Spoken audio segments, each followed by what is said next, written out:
Hi guys, I'm Charlie. Welcome to my channel. This is the only video that I have, and it will be dedicated to explaining the death of the artisans and how handmade goods and skilled craft fit into the future economic scene.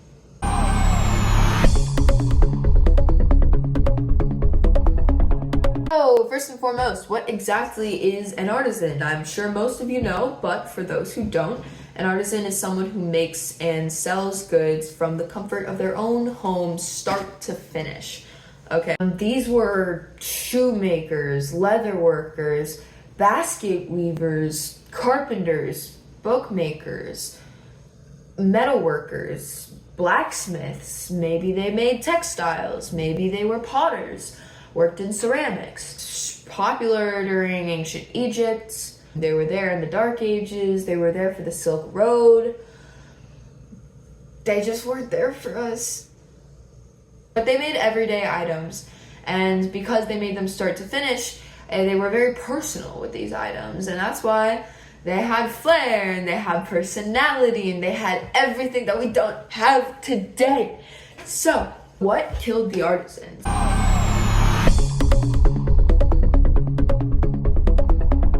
I want pretty things made by people in my community from start to finish. I want things that are ethically sustainable, ethically sourced. I want things that are good for the environment.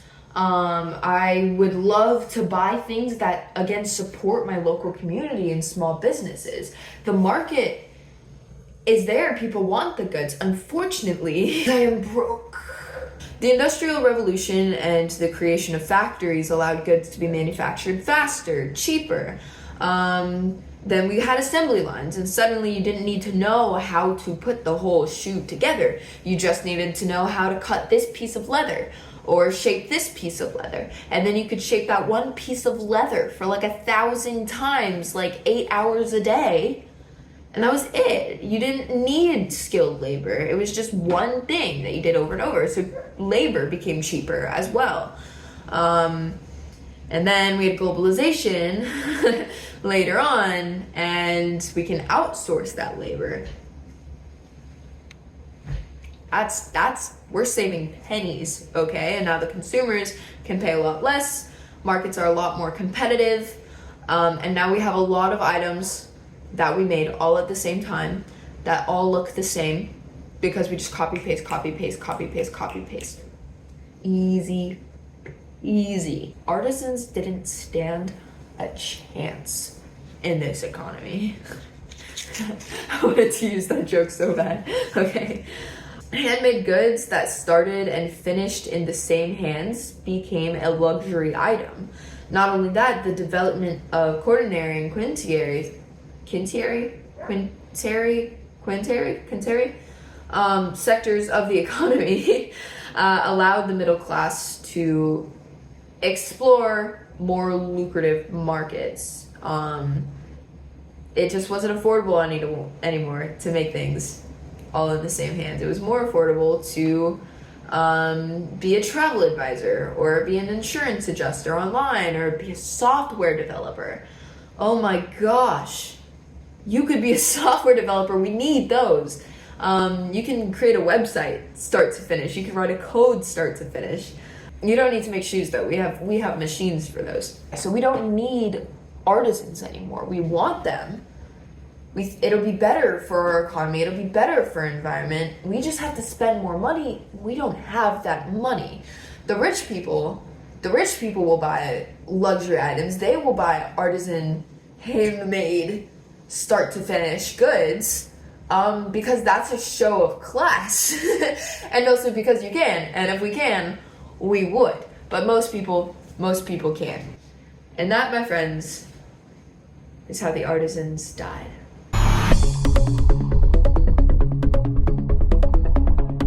I thought they were dead for good when I started this project. I thought, we're moving on.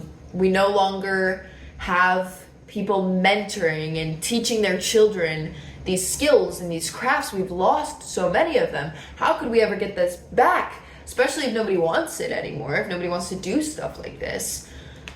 However, when I was doing research, most authors were saying that it's growing, that there's a potential for the artisan sector to thrive. Now, it makes sense. Artisans are characteristically capitalist. We're entrepreneurs, small business owners. They had guilds, which were the medieval version of unions, basically. They contributed to consumerism, which is a Keynesian idea that argues that the more people spend, the better the economy. Artisans breed capitalism.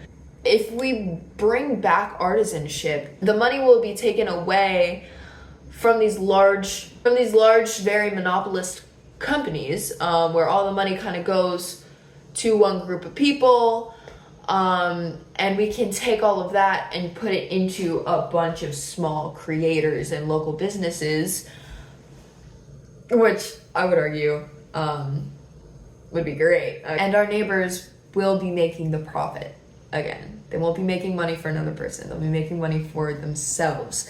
And especially now that we have these technologies that make it so easy to market your product, to make a website, you can go on social media. That's all so accessible nowadays. Even shipping is so accessible. You have things like Etsy, where people are making their own goods and selling. Once we make it affordable, artisan market is gonna thrive.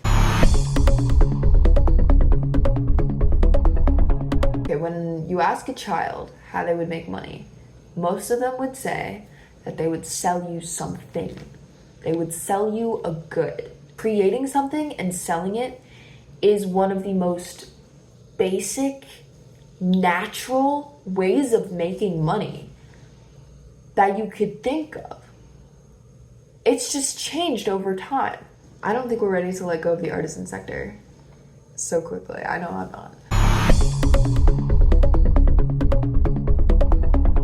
That is my project on the death of artisanship, and my prediction on whether or not we can bring the artisans back. I really hope we can, and I hope one day I have the money to throw around and spend on these artisan goods, because it really would be so beneficial for our local economy.